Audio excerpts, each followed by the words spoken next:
time for another new Kansas City Spotlight.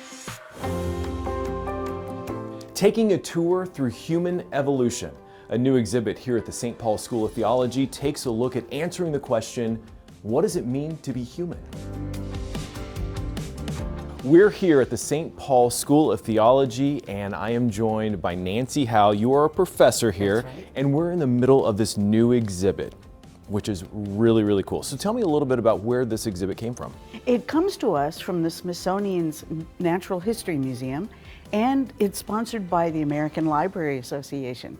It's touring libraries and seminaries around the country. And it's kind of hands-on too. It is, it's interactive.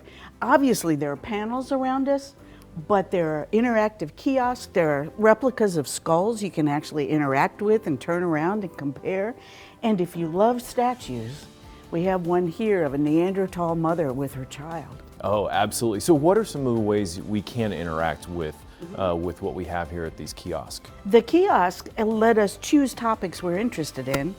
We just press a little tab and a whole world opens up to us. We get to see how scientists disagree about how to organize some of the skulls into families.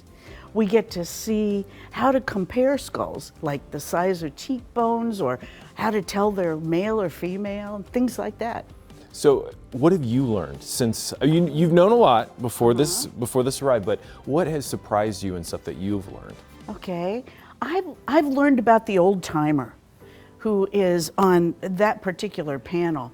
He was an old man who lost all his teeth, and so his literal jawbone began to deteriorate. So he couldn't eat anymore, but he lived longer than anyone expected as they date that skull. Yeah.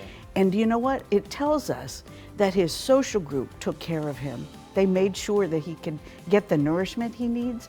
And that helps to explore the themes of compassion and community that are part of this exhibit. And why does it fit so well here at the school? It fits well. Now, not everybody thinks that evolution, human evolution, and theology go together, but science and theology have always been interconnected. From the days of Newton, when he explored the order of the world because he was a Christian, to the Vatican Observatory that looks into the skies to interpret the universe, and even evolution tells us something about why compassion, community, and imagination are part of our human story. This Kansas City Spotlight has been paid for by St. Paul School of Theology. Visit spst.edu.